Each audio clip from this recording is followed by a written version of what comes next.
Buenos días a todos, me llamo Mijail, soy de la Casa Rusa de Madrid y hoy en el marco del Club Histórico tendrá lugar una conferencia sobre el Pacto Molotov-Ribbentrop. En esta conferencia vamos a explicar qué fue ese pacto, cuáles eran sus características y cuál era la situación política y geopolítica de aquel momento, que influyó en las decisiones de los gobiernos de entonces. También veremos la situación desde diferentes perspectivas, quién hacía acuerdos con quién y quién estaba en guerra con quién. Si todos están preparados, empezamos, pero antes de pasar directamente al Pacto Molotov-Ribbentrop, les propongo recordar brevemente la historia del Tratado de Riga de 1921, para comprender mejor el contexto. Empezamos. El Tratado de Paz de Riga y los presupuestos de futuros enfrentamientos. Después de la Revolución de Octubre de 1917 y la Guerra Civil, el nuevo poder en la persona de la RSFSR, República Socialista Federativa Soviética de Rusia, heredó un país en una situación de crisis extrema, la economía destruida, el hambre, la intervención del Entente y un entorno hostil convirtieron al joven Estado soviético en un actor aislado en la arena internacional. Una de las principales pruebas fue la Guerra Soviético-Polaca de 1919-1920. Sus orígenes se remontan a los distintos intereses de ambas partes. Polonia, que había recuperado su independencia después de la Primera Guerra Mundial, aspiraba a crear una Gran Polonia, de mar a mar. Por su parte, la Rusia soviética consideraba a Ucrania y Bielorrusia como parte natural de su espacio. La guerra comenzó en una serie de ofensivas y contraofensivas. El ejército polaco de Józef Piłsudski ocupó inicialmente Kiev, pero pronto el ejército rojo lo rechazó y en el verano de 1920 llegó hasta Varsovia. Parecía que las tropas soviéticas podrían obtener una victoria decisiva, pero la derrota en Varsovia, que pasó a la historia como el milagro de Vístula, marcó un punto de inflexión. Polonia pasó a la contraofensiva y la parte soviética se encontró ante la amenaza de perder control de sus fronteras occidentales. Como resultado, el 18 de marzo de 1921 se firmó el Tratado de Paz de Riga. Sus condiciones resultaron extremadamente duras para la Rusia soviética. Polonia recibió Ucrania Occidental y Bielorrusia Occidental, y la parte soviética se comprometió a pagar una compensación y devolver bienes culturales. Para el liderazgo soviético fue un paso forzado. El país necesitaba una tregua después de años de guerras y la oportunidad de concentrarse en la reconstrucción interna. Entre guerras, las décadas de 1920 y 1930, el Tratado de Riga definió la frontera soviética polaca durante casi 2 décadas. Sin embargo, la situación en sí misma permaneció explosiva. En Polonia quedaron millones de ucranianos y bielorrusos, mientras que Moscú consideraba los territorios perdidos como temporalmente arrebatados. Durante las décadas de 1920 y 1930, la Unión Soviética se fue recuperando poco a poco, fortaleciendo su economía y su ejército, pero permanecía en aislamiento internacional. Polonia, por su parte, buscaba desempeñar el papel de barrera entre la URSS y Alemania nazi, firmando sus propios acuerdos con Berlín, con la esperanza de protegerse tanto del vecino oriental como del occidental al mismo tiempo. Todo ello creaba una atmósfera de desconfianza mutua y prefiguraba futuros enfrentamientos de intereses.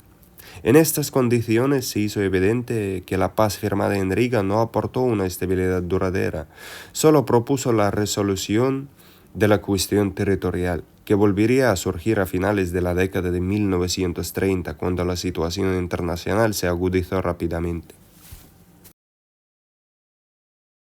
En la historia de la Segunda Guerra Mundial, el tratado germano-soviético, llamado Tratado Molotov-Ribbentrop, firmado el 23 de agosto de 1939, ocupa un lugar especial y sigue siendo, 80 años después, uno de los temas más debatidos y controvertidos del siglo XX y comienzos del XXI.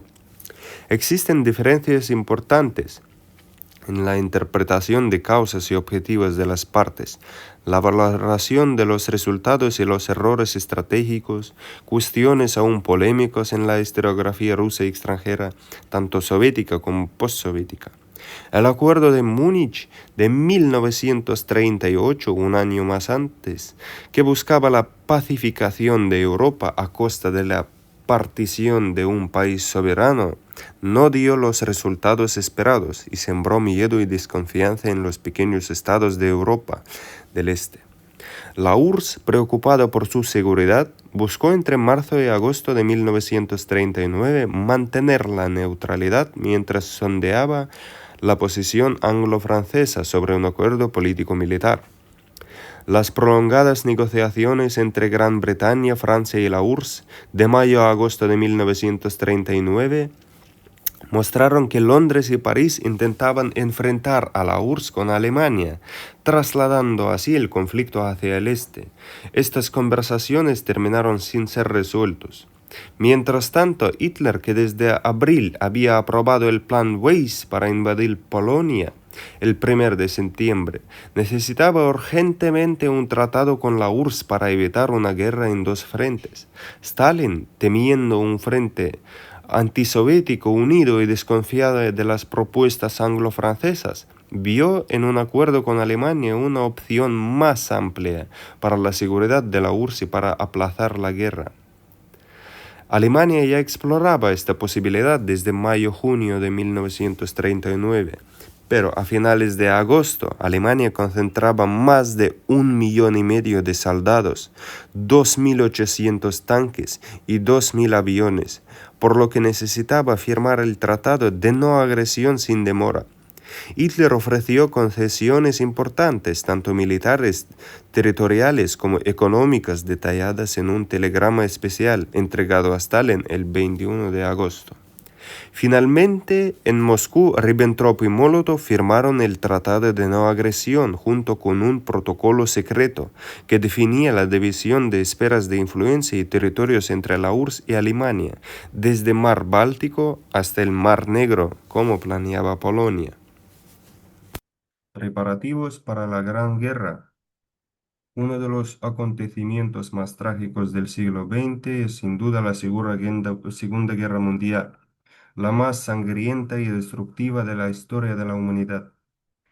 Sus causas principales, etapas y resultados más importantes han atraído, atraen y seguirán atrayendo la atención de políticos, especialistas militares, historiadores y de un amplio público de diferentes sectores sociales durante ya más de 80 años.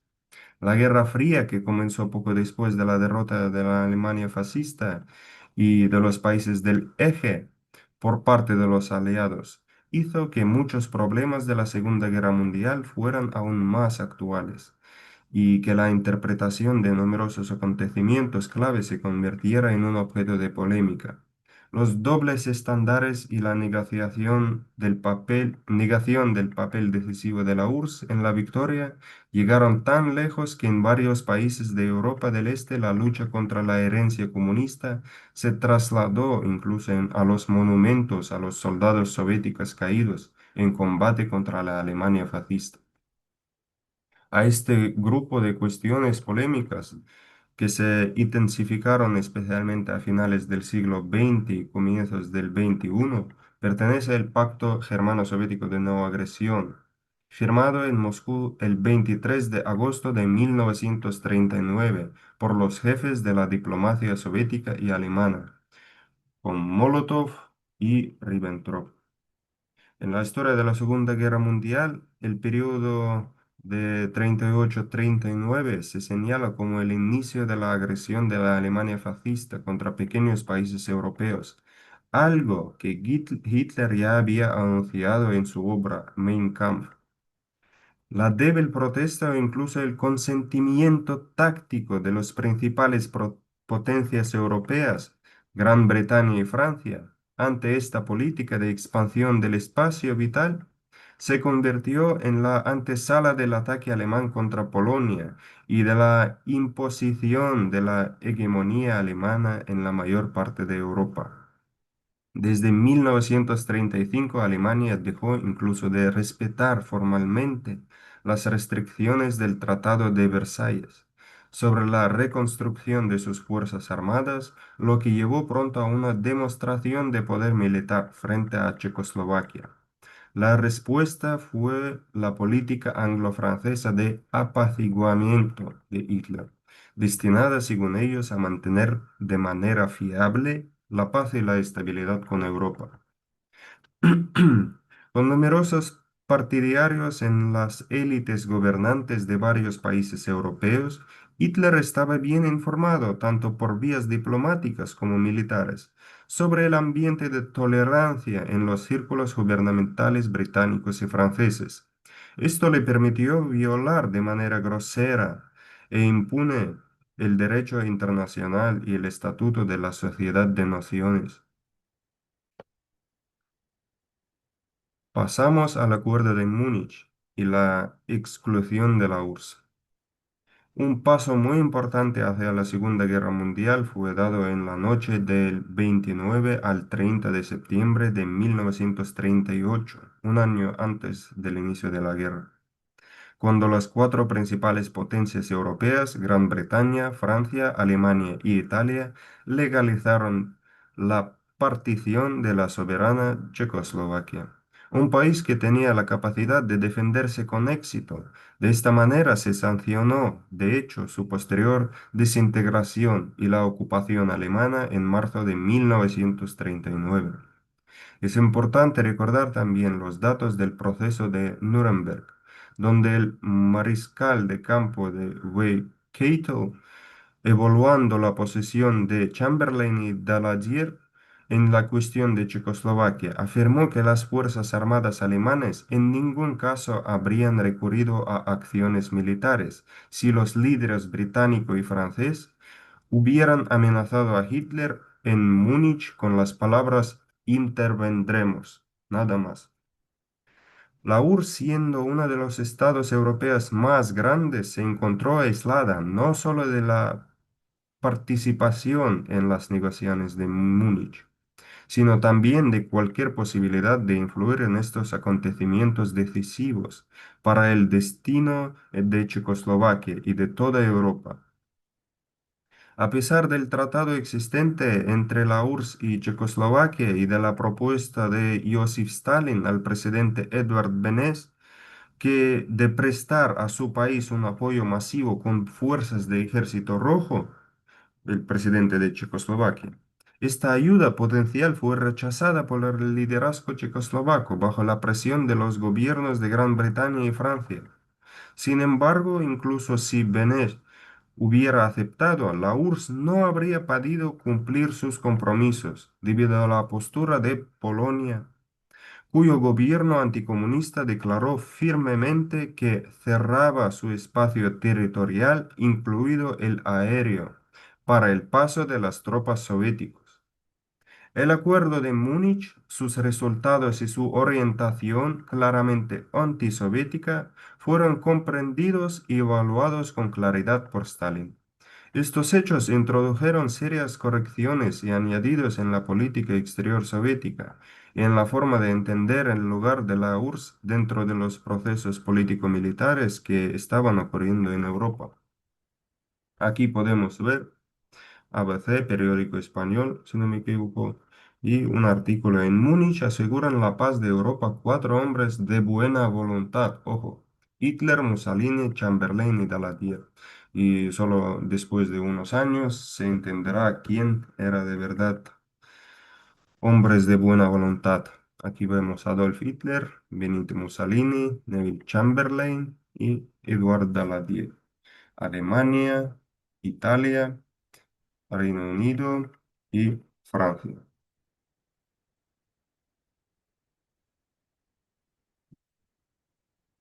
La política de apaciguamiento y los planes de Hitler. En el marco de los acuerdos alcanzados en Múnich, la diplomacia alemana a finales de 1938 y principios de 1939 intensificó su política antisoviética, mostrando de forma clara sus discrepancias ideológicas y políticas con la URSS. Un ejemplo de ello fue la visita de Joaquín von Ribbentrop a París el 6 de diciembre de 1938, durante la cual se firmó la Declaración Franco-Alemana, primera declaración, que en esencia fue un pacto de no agresión. Ese documento anulaba de hecho el Tratado Soviético Francés, firmado de 1935. Otro hecho revelador fue el viaje de Neville Chamberlain y Edward Halifax a Roma entre el 11 y el 14 de enero de 1939, donde el tema principal fue la solidaridad europea respecto a los planes germano-italianos en el sur y el este de Europa. Sin embargo, los líderes de Gran Bretaña y Francia no lograron superar a Hitler. En los planes territoriales del dictador alemán estaban Polonia y Rumanía primero.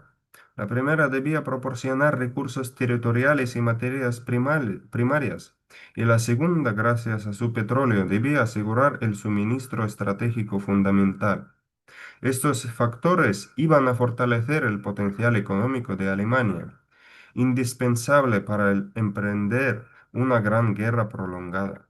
La política de concesiones y el de apaciguamiento practicada por los gobiernos británico y francés llevó a los resultados previsibles, cambió la situación en Europa y la disposición de las principales fuerzas en la arena política.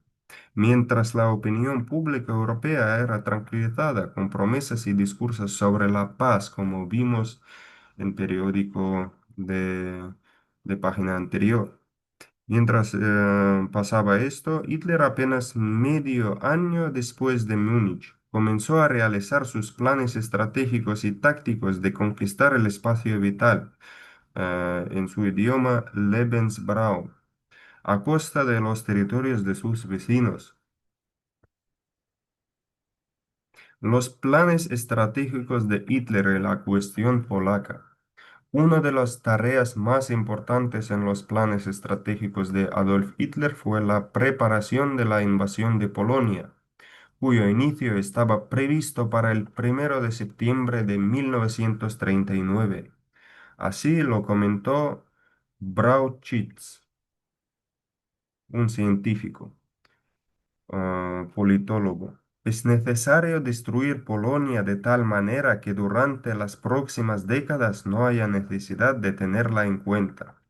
Él lo decía así.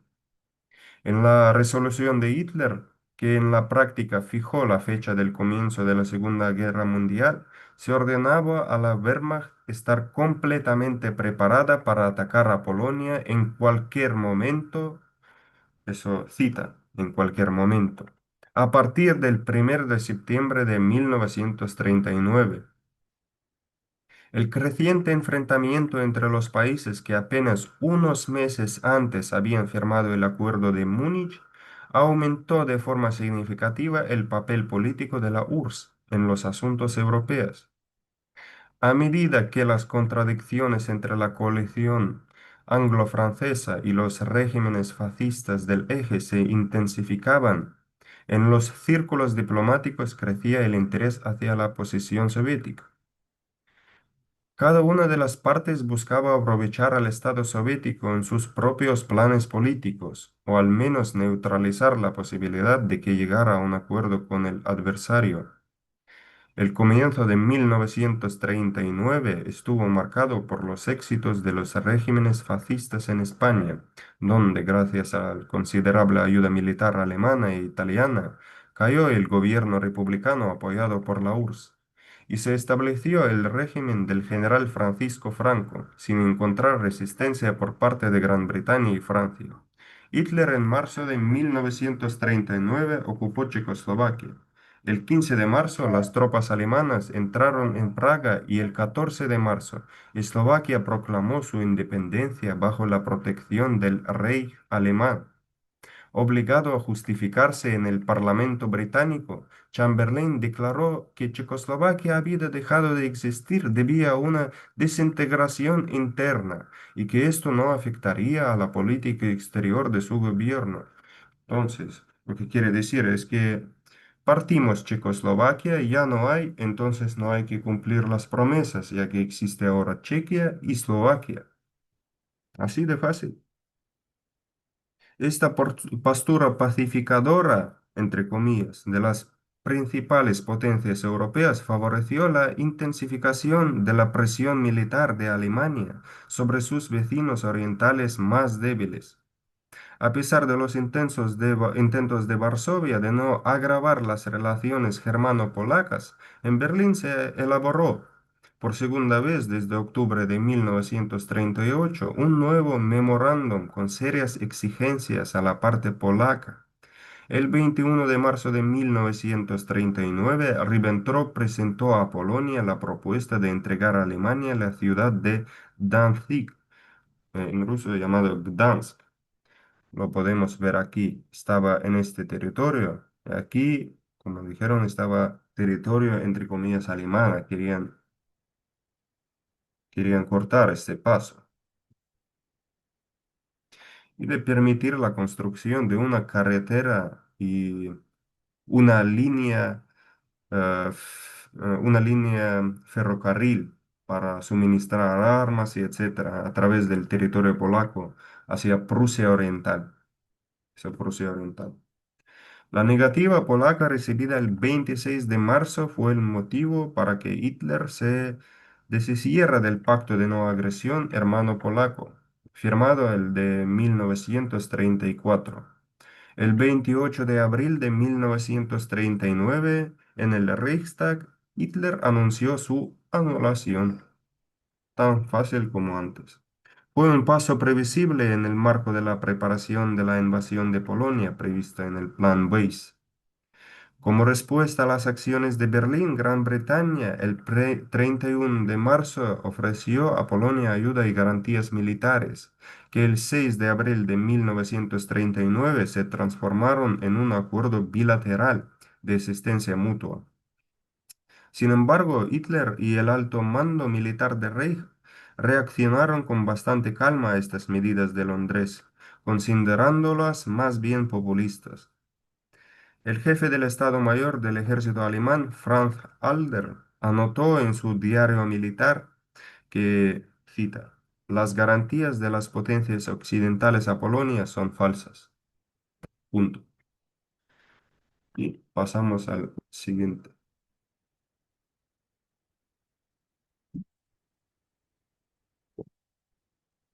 La búsqueda de alianzas y el giro hacia la URSS.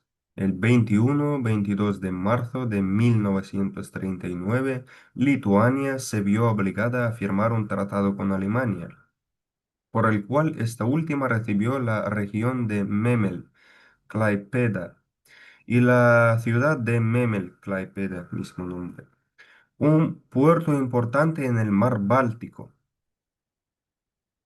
El 18 de marzo de 1939, Alemania había preparado un ultimátum a Rumanía, frente al cual la URSS, cuyos intereses y seguridad podrían verse amenazados, propuso convocar una conferencia internacional con los 6 países interesados: la URSS, Gran Bretaña, Francia, Rumanía, Polonia y Turquía. Sin embargo, el gobierno británico consideró tal conferencia como prematura y en su lugar sugirió a la URSS firmar de manera similar a Gran Bretaña un tratado de garantías con Polonia. Un acuerdo unilateral de este tipo podría arrastrar a la URSS a una guerra con Alemania, lo cual no respondía a sus intereses nacionales. Además, el ministro de Relaciones Exteriores polaco también estaba en contra de cualquier acuerdo con Moscú. Un momento, por favor.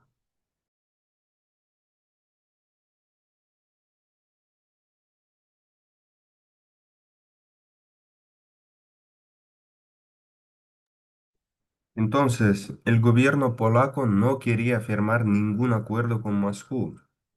Lo que pasa es que el 17 de abril de 1939, el comisario del pueblo para Asuntos Exteriores de la URSS, Maxim Litvinov, presentó a Gran Bretaña un proyecto de tratado tripartido anglo-franco-soviético de asistencia mutua, que constaba de 8 puntos e incluía, si fuera necesario, ayuda militar a los estados de Europa del Este, en el espacio comprendido entre el Báltico y el Mar Negro. El 3 de mayo, Gran Bretaña y Francia rechazaron la propuesta soviética. Este hecho fue percibido por Stalin como el fracaso de la política de Litvinov de acercamiento a Londres y París para formar una coalición anti-hitleriana y como consecuencia Litvinov fue destituido en su lugar y fue nombrado Vyacheslav Molotov, que ya ocupaba el cargo de presidente del Consejo de Comisarios del Pueblo, Berlín. Recibió positivamente este cambio en la dirección soviética, interpretándolo como una señal de nuevas oportunidades para reanudar las relaciones germano-soviéticas, interrumpidas anteriormente por razones ideológicas. La política de Gran Bretaña y Francia respecto al proyecto soviético, junto con la dimisión de Litvinov, fue claramente comprendida por Hitler como una decepción de Stalin en la cooperación con los líderes occidentales. Comentando la destitución de Litvinov, Hitler afirmó que después de ella entendió inmediatamente que en Moscú la actitud hacia las potencias occidentales había cambiado. Este fue el punto de partida. Mientras iniciaba los preparativos del Plan Weiss para Polonia, Hitler trataba de evitar cualquier conflicto militar con la URSS a causa de Polonia, incluso una eventual neutralidad soviética. Sin un acuerdo formal, podría llevar a un enfrentamiento en la frontera oriental polaca y, en consecuencia, a una guerra larga y total. En caso de un choque militar entre Alemania y la URSS, los principales beneficiados, independientemente del resultado, habrían sido Gran Bretaña y Francia, que buscaban persistentemente enfrentar a sus rivales principales, debilitándolos en una dura guerra en el este. Sobre esta posibilidad, Hitler opinaba que, cita, solo los optimistas ciegos podrían pensar que Stalin era tan ingenuo como para no reconocer sus verdaderos objetivos. En el marco de estos cambios en la política alemana hacia la URSS desde mayo de 1939, se suspendieron en la prensa y en otros medios alemanes los ataques contra la Unión Soviética. Incluso comenzaron a difundirse rumores sobre una posible cooperación entre Alemania y la URSS en el caso de crisis polaca. El 20 de mayo, el embajador alemán en Moscú, Friedrich von Schulenberg, solicitó una reunión con Molotov y presentó la propuesta oficial de reanudar las negociaciones económicas entre Alemania y la URSS, interrumpidas anteriormente por iniciativa de Berlín.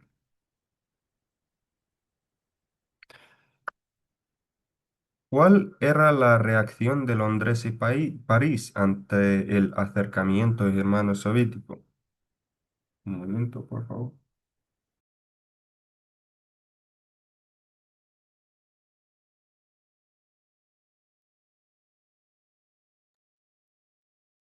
No solo en Moscú y Berlín se daba gran importancia a estas negociaciones económicas. El posible restablecimiento de contactos entre dos supuestos enemigos ideológicos atrajo inmediatamente la atención de la diplomacia anglo-francesa y de los líderes de estas potencias. La perspectiva de un acercamiento entre la URSS y Alemania y la posibilidad de un acuerdo directo entre Hitler y Stalin obligaron a Neville Chamberlain y Edward Daladier a volver al proyecto de un tratado tripartito anglo-franco-soviético llamado Entente, que anteriormente ellos mismos habían rechazado. Dicho proyecto había sido presentado ya en abril de 1939 por Maxim Litvinov, como recordamos antes, pero él en aquel momento no obtuvo apoyo ni en Gran Bretaña ni en Francia. Conviene destacar que Chamberlain se mostraba como un firme opositor a cualquier tratado de asistencia mutua con la Unión Soviética. Él valoraba de manera muy negativa el potencial económico y militar de la URSS. subestimaba gravemente la capacidad de combate del Ejército Rojo y su nivel técnico, y además era un declarado adversario de la Rusia soviética, con marcada antipatía hacia Stalin. Todo esto acentuaba la desconfianza y las sospechas entre el jefe del gobierno británico y la dirigencia soviética, lo que impedía la aproximación de sus puntos de vista y la formación de posiciones comunes contra Hitler. Una actitud similar mantenía también la diplomacia francesa. A comienzos de mayo de 1939 quedó claro que el proyecto soviético de un tratado de asistencia mutua no contaba con apoyo ni en Francia ni en Gran Bretaña. Las negociaciones se detuvieron prácticamente. Solo después de que surgiera un acercamiento entre la URSS y Alemania, el liderazgo británico decidió cambiar de posición. Entonces, el 24 de marzo, Londres tomó medidas para iniciar conversaciones con la Unión Soviética. Por fin, el primer ministro Neville Chamberlain, temiendo que los contactos soviético-alemanes pasaran de la esfera económica a la política, el 27 de mayo dio instrucciones al embajador británico en Moscú para comenzar las negociaciones sobre un tratado de asistencia mutua, convención militar y garantías a los estados en caso de un ataque alemán. De esta manera, tratando de prevenir un posible acuerdo entre la URSS y Alemania, cuyo acercamiento parecía imposible para los líderes británicos y franceses apenas 6 meses antes de firmar, Chamberlain, seguido por Edward Daladier, se vio obligado a discutir con la URSS un tratado de asistencia mutua. Esto representó un éxito claro de la diplomacia soviética, que logró romper el aislamiento político en el que se encontraba el país durante la crisis de Checoslovaquia, equilibrando cuidadosamente las negociaciones con las principales potencias europeas y al mismo tiempo manteniendo su neutralidad y la libertad de elección.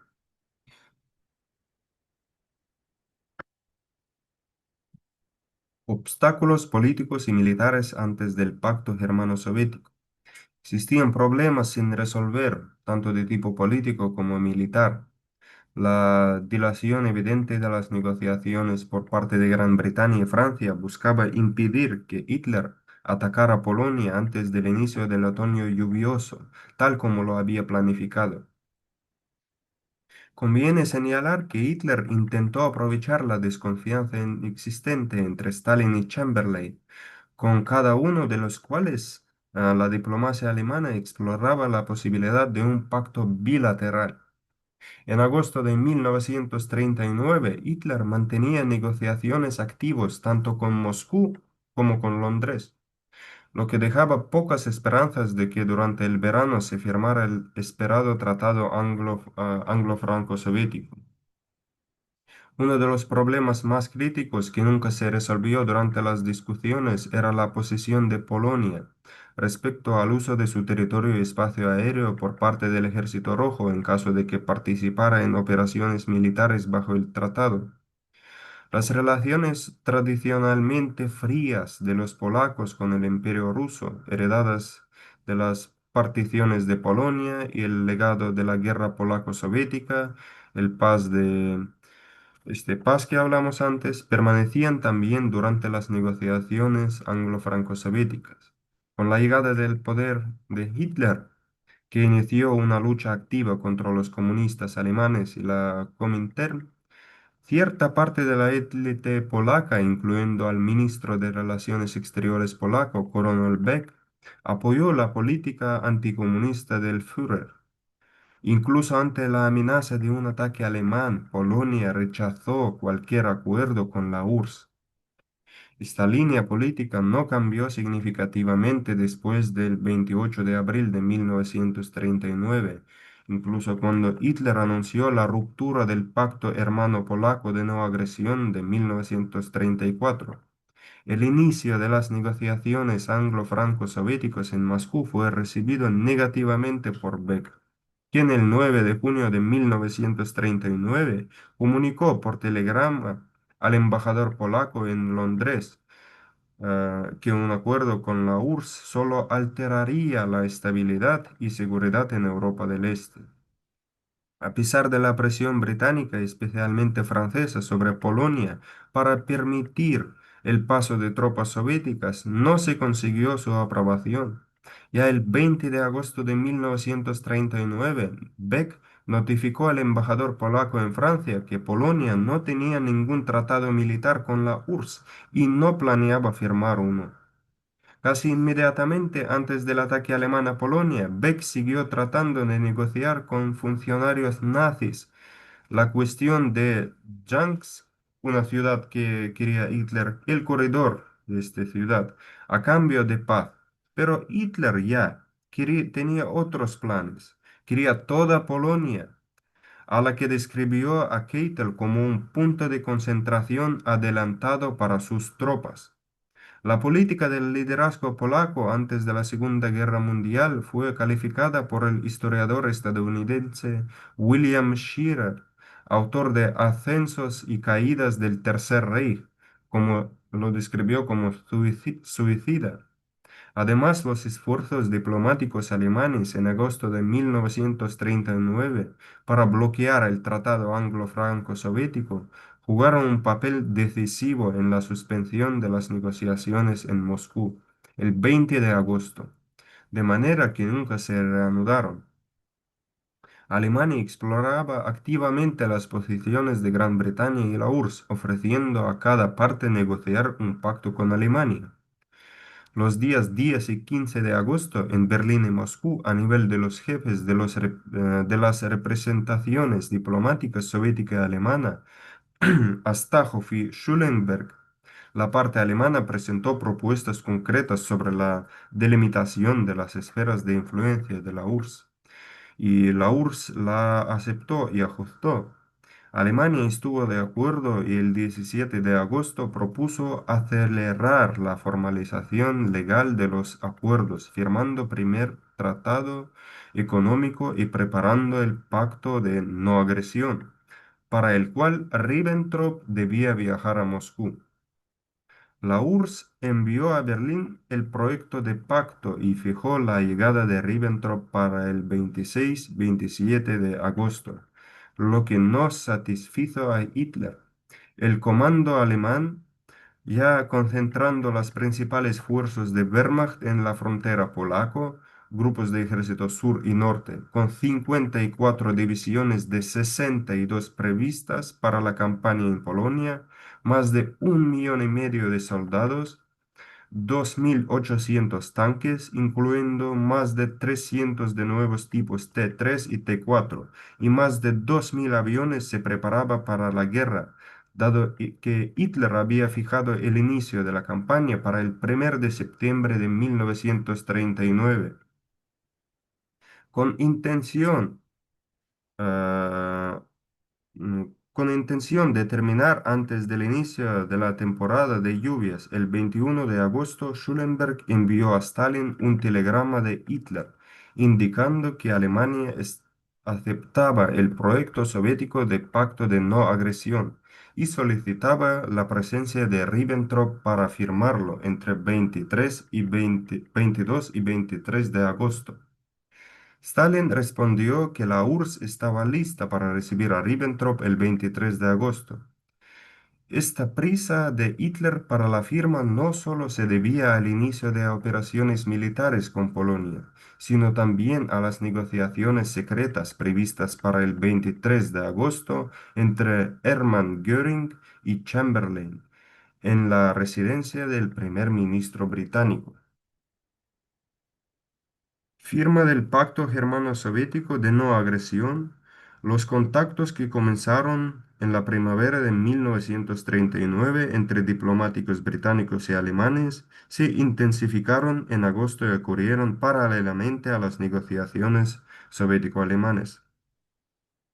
Así, los días 2 y 3 de agosto, 10 de agosto, 14 y 15 de agosto y 23 de agosto se registraron contactos activos entre Alemania y la URSS, mientras que los días 7, 11 y 23 de agosto también hubo contactos entre Alemania y Gran Bretaña.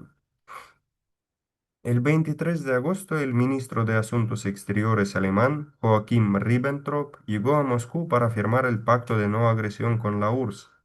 Este mismo día, Hitler había planificado una visita secreta del mariscal Hermann Göring al Reino Unido, que fue cancelada por Hitler, aunque Chamberlain fue informado de esto solo el día siguiente. A mediodía del 23 de agosto, el avión de Ribbentrop aterrizó a Moscú. El jefe de la diplomacia alemana se dirigió al Kremlin para negociar con Molotov y Stalin durante más de 2 horas. Tras acordar los puntos discutidos, el pacto de no agresión entre Alemania y la URSS fue firmado en la oficina de Molotov a las 2 de la madrugada del 24 de agosto de 1939, aunque la fecha oficial del documento es el 23 de agosto.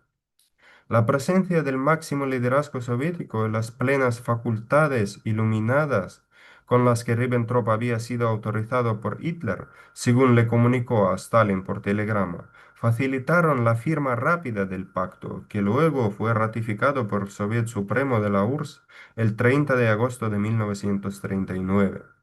El texto de pacto sin el protocolo secreto fue publicado el 24 de agosto de 1939 en el periódico Izvestia. Hitler consideró que en esa etapa el acuerdo con la URSS era tácticamente más importante y estratégicamente necesario para Alemania que cualquier acuerdo con Gran Bretaña o Francia, lo que también era vital para Stalin y la seguridad de la URSS.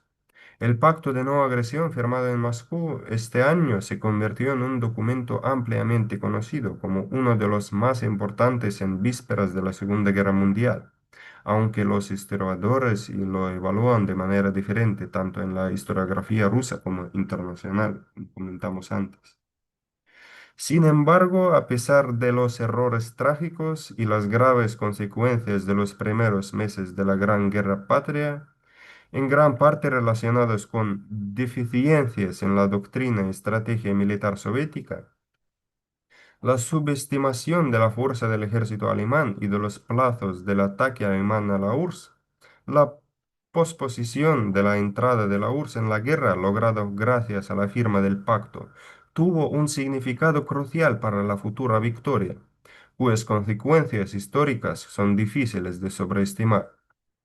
Durante el breve periodo prebélico, el liderazgo de la URSS logró, mediante enormes gastos materiales y estrictas medidas administrativas, reorganizar al máximo las industrias militares y los institutos de diseño que desarrollaban nuevos tipos de armamento, principalmente aviones, tanques, artillería y etc. Ya para 1941, cuando inició la guerra contra Alemania nazi y Unión Soviética, se habían desarrollado y puesto en producción nuevos tipos de equipo bélico soviético, cuyos mejores modelos, como los cazas Yak, MiG, LAG, el avión de ataque 2, el bombardero P, los tanques T-34, KV-1 y los morteros a reacción Katusha, no solo igualaban a los alemanes, sino que en muchos aspectos los superaban. Un resultado importante de la firma del Pacto Germano-Soviético fue el desplazamiento hacia el oeste de la frontera estatal de la URSS, a centenares de kilómetros de sus principales centros políticos y económicos, como Kiev, Minsk y Leningrado. Y el pacto de 1939 tuvo además un significado estratégico y militar para las relaciones soviético-japonesas, que en los años 30 del siglo XX eran tensas y en ocasiones conflictivas. El liderazgo político y militar de Japón consideraba a la URSS como uno de los principales adversarios, planificando futuras acciones militares preventivas contra ella.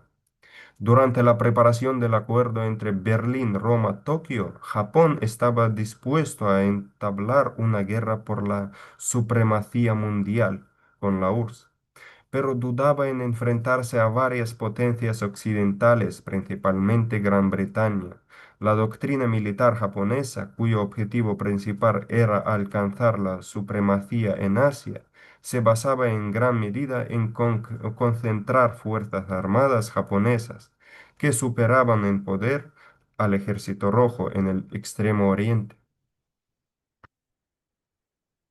Y se señaló que el ejército japonés debía tener la capacidad de asestar un golpe decisivo a los rusos en el lejano oriente al inicio de la guerra. Sin embargo, la firma del Pacto Soviético-Alemán influyó significativamente en la situación militar y política en el lejano oriente y provocó cambios radicales en varios puntos de la doctrina militar japonesa en la región de Asia Oriental. En los planes estratégicos del comando japonés, la prioridad de la doctrina del camino del emperador, entre comillas, es decir, la conquista de estados vecinos, pasó a ser la expansión hacia el sur, en la región del Pacífico. Cabe destacar que en agosto de 1939, cuando se firmó el Pacto Soviético-Alemán, continuaban las hostilidades entre tropas soviéticas y mongolas contra las fuerzas japonesas en Khalkhin-Gol. El liderazgo japonés, sabiendo de los planes de Hitler para atacar a Polonia en septiembre de 1939, esperaba que tras la derrota polaca, Alemania iniciara la agresión contra la URSS, lo que facilitaría las operaciones militares japonesas en Khalkhin-Gol. Sin embargo, el pacto no solo destruyó estos planes, sino que también generó desconfianza de Japón hacia sus aliados alemanes. A través de canales diplomáticos, el encargado de negocios soviético en Japón informó a Moscú que la firma del pacto produjo un impacto asombroso, generando confusión entre los militares y el campo fascista.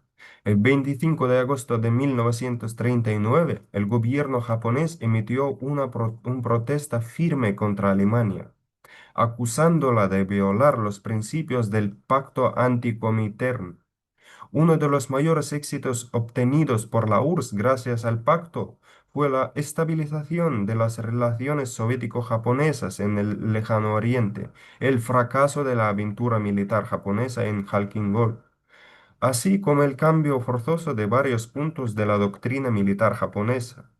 Eso todo en conjunto provocó la renuncia del gobierno de Kichiro Hiranuma el 28 de agosto de 1939. En su declaración, el gobierno japonés subrayó que en Europa se había creado una situación compleja y desesperada, que afectaba de manera radical a la región y obligaba a establecer una nueva política basada en nuevas premisas. El nuevo gabinete corrigió parcialmente la política agresiva antisoviética anterior y firmó el acuerdo de armisticio con la URSS el 15 de septiembre de 1939. A pesar de los esfuerzos de los diplomáticos alemanes por mitigar la percepción negativa japonesa a través del embajador Oshima, Japón consideró el pacto como un golpe a sus relaciones con Alemania y al nuevo pacto trilateral Alemania-Italia-Japón ya preparado. La prensa japonesa, tras la firma del pacto, discutió activamente la situación militar y política regional e incluso comenzó a considerar la posibilidad de un pacto soviético-japonés, que más tarde se materializó en el Pacto de Neutralidad firmado el 13 de abril de 1941. La oportunidad obtenida gracias al pacto de evitar la guerra en el lejano oriente con Japón resultó estratégicamente vital y, como mostraron los hechos posteriores, crucial durante la primera etapa de la Gran Guerra Patria. En la difícil y decisiva batalla por Moscú, un papel importante lo jugaron las divisiones siberianas del Lejano Oriente, movilizadas a finales de noviembre de 1941 para defender la capital, ya que la nueva doctrina militar japonesa, adoptada después del 23 de agosto de 1939, previó un vector de agresión hacia el sur, no hacia el norte. La información proporcionada por el destacado espía soviético Richard Sorge sobre un ataque japonés planificado en 1941 hacia el sur, permitió a Stalin trasladar divisiones bien armadas del lejano oriente a Moscú en el momento crítico, jugando un papel decisivo en la derrota de las tropas alemanas del Grupo Centro, que avanzaban sobre la capital. Evaluando la firma del Pacto Soviético-Alemán desde la perspectiva de los intereses nacionales y la seguridad de la URSS, que en la historia militar de Rusia rara vez se priorizaron frente a aliados, se puede destacar que su importancia histórica para los pueblos de la URSS fue muy grande, así como para la conservación de su estado y la integridad, conservación, perdón, de su estado y la integridad territorial. La ventaja estratégica obtenida al posponer el enfrentamiento con la Alemania nazi en 1939 permitió a la URSS, a pesar de los graves errores de su liderazgo político y militar, utilizar un factor temporal extremadamente importante que desempeñó un papel significativo en la victoria soviética en la guerra. La firma del Pacto de No Agresión el 23 de agosto de 1939 fue una decisión forzada pero estratégicamente justificada por Stalin, cuya alternativa hoy es difícil de imaginar. Y pasamos para conclusión. Entonces, la guerra no surgió de la nada. Fue precedida por años de engaños, traiciones, tratados y acuerdos que se rompían uno tras otro. Europa en los años 30 vivía una gran inestabilidad y en este contexto la URSS buscaba garantizar su seguridad. Es importante destacar que la URSS, la Unión Soviética, fue el último país en firmar un pacto de no agresión con Alemania, último país de Europa, entre las grandes potencias, cuando todas las potencias europeas ya tenían acuerdos con Hitler. Permanecer solo frente a Alemania era imposible y los dirigentes soviéticos no tenían otra opción. Además, Stalin, a diferencia de los líderes británicos y franceses, ojo, nunca se reunió personalmente con Hitler. No hay ningún hecho confirmado de que se reuniera y se había reunido. Entonces, entre los demás, que tenemos fotos con Daladier Chamberlain, que le echaban la mano, Stalin nunca vio personalmente a Hitler, manteniendo distancia política. Sobre los protocolos secretos y la división de Polonia, conviene recordar que Polonia misma participó antes de la división de Checoslovaquia. Cuando el Ejército Rojo entró en Polonia, el gobierno polaco ya había perdido el control de su ejército y del territorio y se encontraba en la frontera con Rumanía. En ese momento simplemente no había con quién negociar. Cuando entró Hitler ahí, todas las producciones, todos los ejércitos eran en la parte de Hitler. Y el objetivo de esta lección fue mostrar hechos y documentos reales disponibles públicamente sin interpretaciones manipulados. Sí, aquí también hay un punto de vista autorial, mi punto de vista, pero lo principal son los datos objetivos. En la siguiente parte veremos los vídeos. No nos despedimos. Ahora vamos a ver unos cortos vídeos para recordar esto.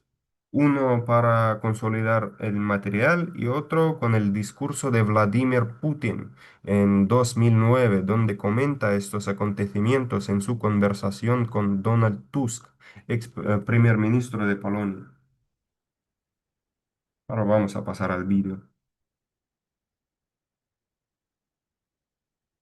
Y mientras estoy encendiendo el vídeo, si tienen preguntas, pueden escribirlos en el chat y voy respondiendo poco a poco. Ahora voy a encender el vídeo. Vamos a ver primero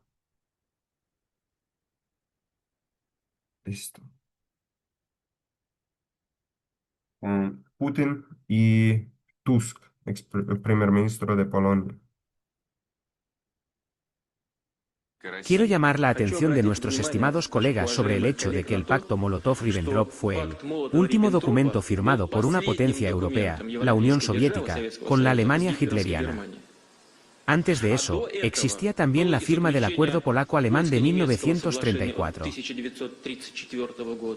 Y previamente habían sido firmados pactos bilaterales de no agresión, prácticamente idénticos al Pacto Molotov-Ribbentrop, entre las principales potencias europeas. En 1938 se firmó el llamado Acuerdo de Múnich, o como también se le conoce, la Conspiración de Múnich. Quiero señalar que después de la firma de este acuerdo a finales de septiembre, si no me falla la memoria, al día siguiente, el entonces gobierno polaco presentó un ultimátum a Checoslovaquia e introdujo sus tropas junto con la Wehrmacht en territorio checoslovaco, ocupando 2 regiones de Checoslovaquia. No estoy dando ninguna valoración ahora, y no he venido aquí para eso. He venido por invitación del primer ministro para rendir homenaje y memoria a los caídos durante la Segunda Guerra Mundial y reconocer el valor y heroísmo del pueblo polaco en la lucha contra el nazismo. Pero si hablamos de una valoración objetiva de la historia, debemos entender que no tiene un solo color. Fue diversa, y se cometieron errores por muchas partes. Muchísimos. Y todas esas acciones, de una manera u otra, crearon las condiciones para el inicio de la agresión a gran escala de la Alemania nazi. En eso debemos trabajar, si queremos ver un cuadro objetivo. Pero vamos a pasar a otro vídeo un poquito más largo. Mientras tanto, voy respondiendo poquito a poco a sus preguntas en el chat.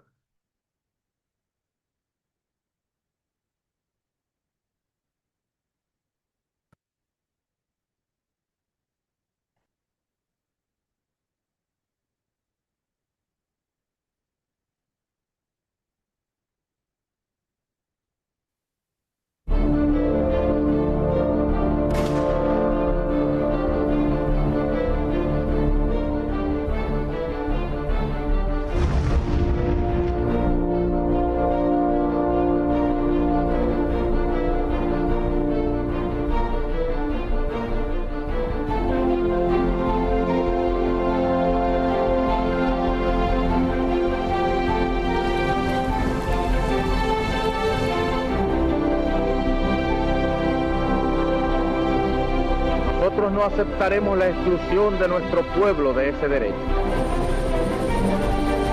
Mr. Gorbachev, tear down this wall.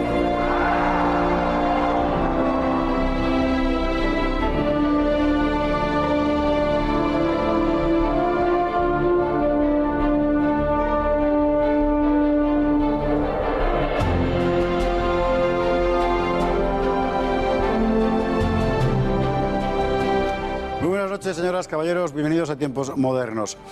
Por evitar la guerra elegisteis el deshonor y ahora tenéis el deshonor y además tendréis la guerra. Dicen que dijo Winston Churchill después de los acuerdos de Múnich entre Francia, Inglaterra, Alemania e Italia. Bueno, diría eso. Ahora bien, en su momento los acuerdos de Múnich fueron saludados prácticamente por todo el mundo como un gran paso para la paz. ¿Qué pasó realmente en aquellos acuerdos de Múnich, 1938? Esto.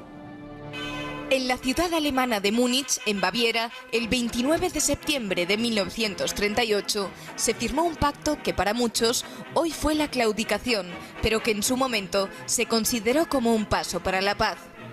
Firmaban Alemania, Italia, Francia y Gran Bretaña. El objeto del acuerdo era poner fin al conflicto suscitado entre Alemania y Checoslovaquia por la región de los Sudetes, una zona germanófona que había formado parte de los imperios alemán y austríaco y que después de 1918, con la desmembración del territorio imperial, había pasado a la nueva nación checoslovaca. Los alemanes, étnicos de los Sudetes, querían ser Alemania. Hitler los apoyaba y había amenazado con una intervención armada. El pacto tuvo por objeto evitar la guerra. Hay que decir que en realidad la cesión de los Sudetes ya había sido acordada con anterioridad por los firmantes del pacto. Gran Bretaña y Francia deseaban evitar una nueva guerra a cualquier precio. Aceptaron ceder a las pretensiones de Hitler si éste, a su vez, se comprometía a no reclamar más territorios europeos. En el mes de marzo, Alemania ya había incorporado a Austria. El primer ministro británico, Arthur Neville Chamberlain, confiaba en que las nuevas concesiones animarían a Hitler a contentarse con lo obtenido. El espectacular crecimiento económico de Alemania en los 5 años anteriores aconsejaba prudencia y, por otro lado, a los ingleses no les venía mal que hubiera alguien capaz de poner nerviosos a los franceses. En cuanto a estos, confiaban en que la proyección alemana hacia Centroeuropa alejara la vista de Hitler de la frontera francesa. El Führer ya había recuperado también el Sarre, región arrebatada a Alemania tras la Primera Guerra Mundial. En el fondo, todos esos movimientos no eran más que un reacomodo fronterizo como el que ingleses y franceses habían promovido en 1918. De hecho, Alemania insistió en que a la hora de determinar la pertenencia étnica de las poblaciones no se empleara el censo checo de 1930, sino el austrohúngaro de 1910. Era, en efecto, volver a la situación previa a la Primera Guerra Mundial. Pero hay más. No solo Alemania ganaba territorios, sino que también Polonia y Hungría consiguieron gran parte del suelo checoslovaco que ambicionaban. Aquel acuerdo satisfacía a muchos y lesionaba a muy pocos. De los checos nadie se acordó. El pacto lo firmaron finalmente el inglés Chamberlain, el presidente del Consejo francés, primer ministro Édouard Daladier, Adolf Hitler y Benito Mussolini. Su vigencia no sería muy larga. En marzo de 1939, el ejército alemán franqueaba la frontera checoslovaca. La mayor parte del país se convirtió en el protectorado alemán de Bohemia-Moravia. El Pacto de Múnich no solo había sido un paso en la ambición hitleriana de más espacio vital para su Tercer Reich. Fernando Paz, buenas noches. Muy buenas noches. En aquel momento la prensa tituló "Se ha dado un paso definitivo para la paz". Hoy cualquier periodista titularía exactamente lo contrario. Allí empezó la guerra. Sí, pero es verdad que la sensación que se tuvo entonces cuando llega Chamberlain y desciende la escalerilla del avión y agita el papel, al viento del otoño londinense dice "paz para nuestro tiempo", era la sensación prevaleciente. Simone de Beauvoir, por ejemplo, y yo creo que sintetizó muy bien el espíritu de la época, en Francia por lo menos, dijo aquello de que cualquier cosa, incluso la más flagrante de las injusticias, es mejor que una nueva guerra, ¿no? Y así se acogió.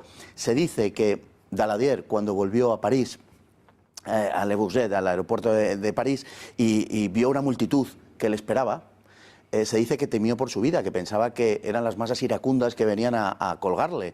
Y de repente, al abrirse la puerta del avión, empezaron a gritar "paz, paz", ¿no? Los manifestantes, y a ovacionarle. Y se dice que Daladier, observando aquella masa, comentó entre dientes y dijo: "¿Serán gilipollas?". Ya. Pero se dice, no sabemos si es, si es cierto. Se decía el con en francés, que fue una palabra de tonto un poco fuerte. Vamos a ponernos un poco en contexto. Desde que ha llegado al poder, Hitler ha empezado a recuperar zonas perdidas, ya fuera por Alemania, ya fuera por Austria-Hungría. De hecho, ha provocado ya el Anschluss, la anexión, digamos, amigable, más o menos amigable, en fin, de Austria al territorio alemán. Está recuperando territorio, está ampliando su espacio vital como él quería, y los Sudetes forman parte de ese territorio. Los Sudetes son de un país que existe desde hace solo 20 años o menos, es decir, Checoslovaquia es creada después de la Primera Guerra Mundial, cosa que hay que tener también presente para ponerse un poco en contexto. De tal forma que en realidad poca gente le dolía. Claro, de hecho los checos no fueron ni siquiera invitados a la conferencia de Múnich cuando se trataba de su país, ni Checoslovaquia ni la Unión Soviética, que fue el gran ausente también, ¿no? Claro, hay que entender esta jugada. Hitler estuvo a punto de llevar en ese momento a Europa a la guerra, pero estuvo a punto de llevar a Europa a la guerra porque él creía que Europa no iba a ir a la guerra. O sea, él tenía la convicción de que Francia y Gran Bretaña no iban a ir, y la seguiría manteniendo un año después, cuando estallase efectivamente la Segunda Guerra Mundial por Polonia. Claro. Hitler tenía 3 etapas. La primera era la revisión de Versalles, la segunda era la construcción de la Großdeutschland, de la Gran Alemania, y la tercera era la expansión hacia el este en Lebensraum, ¿no? Él creyó que Gran Bretaña le apoyaba en sus objetivos cuando en realidad Gran Bretaña le estaba apoyando solo, digamos, en la primera etapa, solo en la revisión de Versalles, porque aquello contribuía al objetivo de guerra exterior británico de mantener el equilibrio en Europa. Como Francia era el poderoso, ahora apoyo a Alemania. Esto es importante tenerlo en cuenta, es decir, los aliados en este momento no son todavía aliados. Inglaterra, hombre, no es que sea enemigo de Francia, pero es una potencia con sus propios intereses, con frecuencia contrarios a los franceses, y Italia, por ejemplo, está con frecuencia más cerca de Inglaterra que de Alemania. Claro, hasta que los franco-británicos, de forma bastante torpe, con motivo de la invasión italiana de Abisinia y después de la Guerra Civil Española, no se disocien de los italianos, Mussolini y Hitler son enemigos. Mussolini desprecia a Hitler abiertamente, pero será la Guerra Civil Española y la condena a partir de la invasión de Abisinia lo que eche a Mussolini en brazos de Hitler. Para esta época Mussolini ya está en un pie de igualdad con Hitler y ya es aliado de Hitler. No formalmente, porque no se concretará hasta después, hasta el Pacto de Acero, pero digamos que la cercanía es muy grande. Los ingleses y los franceses, sin embargo, tienen unas relaciones más complejas. Para empezar, Francia, la política exterior francesa cada vez se pondrá más a la sombra de la británica, pero hasta ese momento también ha sido distinta. Frente al antibolchevismo británico, los franceses tienen un tratado con la Unión Soviética y con la propia Checoslovaquia. O sea, digamos que el tablero es complicado en ese momento. Y Hitler pone a todos, digamos, en el disparadero por esa razón, pero creyendo que Europa no va a ir a la guerra. Y esto es esencial para entenderlo. Es muy importante, efectivamente. En este momento aún no había bloques, claro. Lo cual, entre otras cosas, explica este juego de... Hitler sabía que iba a ganar.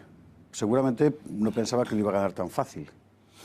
Claro, él incluso posteriormente, cuando la guerra efectivamente estalle en septiembre, en las vísperas, en agosto del 39, él manifestará que estar seguro de que Francia y Gran Bretaña no van a ir a la guerra, porque Francia hará lo que haga Gran Bretaña, y Gran Bretaña no va a ir a la guerra porque ha dado muchas muestras al respecto de que no está dispuesta y porque dirá literalmente: los vi en Múnich, son unos gusanos.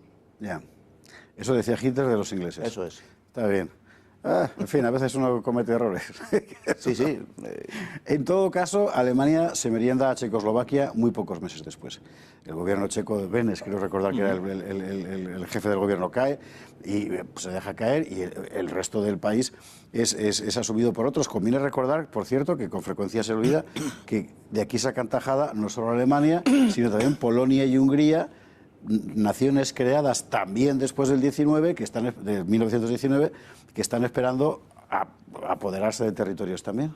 Claro, es que Checoslovaquia realmente es una especie casi de Frankenstein. Está creado sobre una base checa, pero que habían estado siempre, Bohemia y Moravia, integradas en el Imperio Austriaco. Eslovaquia, que era un territorio eslavo, pero que no había tenido tampoco una entidad estatal nunca, y lógicamente pues había muchas reclamaciones de húngaros, de polacos y de alemanes. Tengamos en cuenta que toda la zona, si vemos el mapa, Checoslovaquia es una especie de lanzada en el costado alemán, o sea, estratégicamente está situado en un modo peligroso para Alemania, y además las defensas, el ejército checoslovaco era muy bueno. Era mucho mejor, por ejemplo, que el polaco, al que se enfrentará Hitler en el 39 en septiembre. Era un ejército muy bueno, y luego Alemania vivirá mucho de los blindados checos durante la primera parte de la Segunda Guerra Mundial. Las industrias, la producción de Skoda, etcétera, era de primerísimo nivel. Y las defensas militares checas estaban situadas justamente en la zona de los Sudetes, con lo cual era obviamente una reivindicación de tipo étnico-nacional, pero también, digamos que asumir, quedarse, anexionarse los Sudetes era desarmar a Checoslovaquia, claro. Posteriormente, ¿qué se producirá? Pues la ruptura de Checoslovaquia, la ruptura en dos, porque Eslovaquia proclamará su independencia. Y por tanto, las garantías que Chamberlain le dé a Checoslovaquia no se podrán efectuar, según dicen los propios británicos, porque ellos, un poco cínicamente, porque ellos han garantizado un país que ya no existe. Ya. Sí, los ingleses siempre han ido a su juego, y aquí más. Por cierto, has contado cuando llega Daladier a París, el recibimiento que tiene en Le Bourget y tal. Cuando llega Chamberlain a Londres, él organiza su propia puesta en escena, esa del papel que estamos viendo ahora en pantalla, creo, o veremos dentro de un instante. Lo que ha pasado a la historia es la crítica de Churchill. ¿En qué medida era una crítica extendida en la clase política británica? Pues era una crítica bastante poco extendida. La política de apaciguamiento yo creo que se ha interpretado en términos generales mal. No era una política entreguista como muchas veces se ha planteado, lo que pasa es que visto desde la perspectiva actual así lo parece. Y es difícil explicarla en términos racionales si partimos de la base de que, bueno, pues de que Gran Bretaña no quería entregarse a Hitler. No, no era esa la razón. La razón fundamental es que se quería por un lado ganar tiempo. Gran Bretaña estaba en un proceso de rearme acelerado. Sí. Incluso los británicos en ese momento están invirtiendo una cantidad mayor de su PIB en armamento que la propia Alemania. O sea, esto conviene tenerlo en cuenta. Chamberlain no era un inconsciente, digamos, que confió en Hitler sin más, ni muchísimo menos. O sea que, por un lado, tenemos eso. Y por otro lado, tenemos una cierta ambigüedad inglesa. Es que en 1937 Lord Halifax, el responsable de Exteriores, todavía aseguraba y garantizaba a los alemanes que tenían vía libre para actuar como quisieran en el este. Por tanto, Hitler entendía que los británicos iban a secundar sus objetivos, como lo habían hecho en la revisión de Versalles, también en la construcción de la Großdeutschland, de la Gran Alemania, y también en su expansión hacia el este. Siempre lo creyó. Y Stalin, es más, siempre sospechó que así era. Esto es muy importante porque con frecuencia se tiende a juzgar una guerra por lo que ha pasado después y no por lo que pasaba antes. Y con la Segunda Guerra Mundial esto es particularmente importante. Hitler, nos queda un minuto nada más, seré lo más rápido que pueda en la pregunta para que puedas contestar bien. Hitler realmente nunca creyó que Gran Bretaña fuera a entrar en guerra contra él, y los ingleses tampoco. Exacto. Hitler nunca creyó que tuviera que librar una guerra contra Gran Bretaña, y de hecho todo el desarrollo militar de Alemania tiene que ver con una conquista en tierra contra el este, pero no desarrolla ni los submarinos, ni los bombardeos estratégicos, ni los desembarcos anfibios, nada que tenga que ver con una guerra contra Gran Bretaña. Por eso, cuando se produzca la guerra contra Gran Bretaña en 1940, derrotada a Francia, no tendrá armas para derrotar a Gran Bretaña. Y llegará la batalla de Inglaterra famosa, que en realidad fue un quiero y no puedo y nunca mejor dicho. Un intento de sentar en la mesa de negociaciones a los ingleses, que no de derrotarlos. Fernando Pado, muchísimas gracias. Pues un placer, como siempre. Bueno, pues me parece que no hemos podido explicar mejor, desde luego en este tiempo que tenemos de este programa, lo que fue el complejísimo acuerdo de Múnich, sobre el que tantas cosas se han dicho, Fernando. Lo dicho, muchísimas gracias. Y a ustedes, como siempre, muchísimas gracias y muy buenas noches.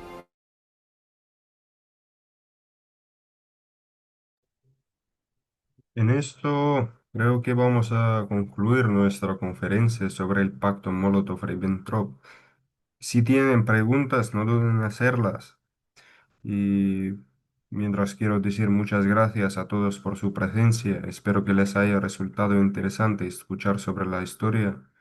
También en nuestros grupos de Facebook y Telegram pueden dejar en los comentarios sus propuestas de temas para las próximas conferencias de la Casa Rusa. Una pregunta.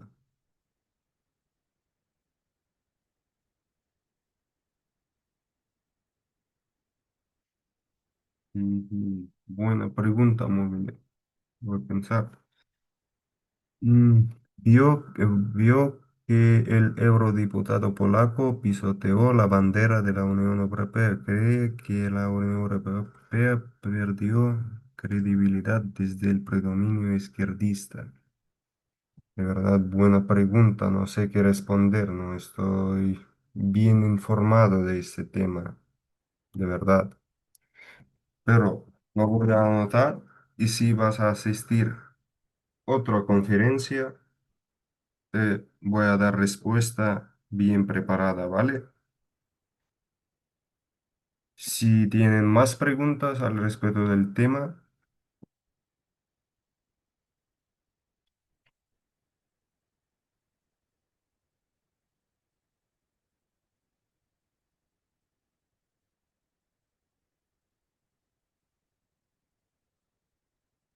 si no, ha sido un gran placer darles esta conferencia. Muchísimas gracias a todos por asistir y que tengan una buena tarde.